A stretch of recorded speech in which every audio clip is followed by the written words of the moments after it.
একটুর জন্য বেঁচে গেলেন ইসরায়েলের প্রধানমন্ত্রী বেনিয়ামিন নেতানিয়াহু। ইয়েমেনের ছোড়া ক্ষেপণাস্ত্র কেড়ে নিতে বসেছিল নেতানিয়াহুর জীবন।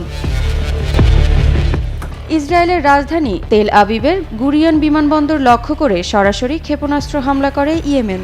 ইসরায়েলের প্রধানমন্ত্রী বেনিয়ামিন নেতানিয়াহুর বিমানবন্দরে অবতরণের সময় মাথায় রেখেই এই ক্ষেপণাস্ত্র নিক্ষেপ করা হয়। 29 সেপ্টেম্বর ইয়েমেনের সশস্ত্র বাহিনী এক বিবৃতিতে জানায়, হামলার জন্য ফিলিস্তিনি 2 ব্যালিস্টিক ক্ষেপণাস্ত্র ব্যবহার করেছে তারা। নির্যাতিত ফিলিস্তিনি জনগণের সঙ্গে সংহতি জানানো এবং গাজা ও লেবাননে ইসরায়েলের চলমান অপরাধযজ্ঞের জবাব হিসেবে চালানো হয় এই হামলা।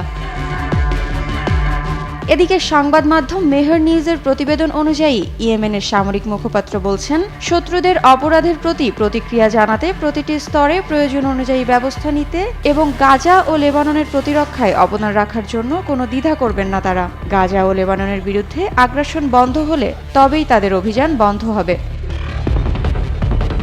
ইসরায়েলের ভয়াবহ বিমান হামলায় লেবাননের রাজধানী বৈরুতে হিজবুল্লাহ নেতা সায়েদ হাসান নাসিরুল্লাহর মৃত্যুর একদিন পর এই ক্ষেপণাস্ত্র হামলা চালালো ইয়েমেন। হিজবুল্লাহ নেতার মৃত্যুর পরও গাজাবাসীর প্রতি সংহতি জানিয়ে এ যুদ্ধ চালিয়ে যাওয়ার প্রত্যয় জানিয়েছে হুতি আনসারুল্লাহ সংগঠনের সদস্যরা।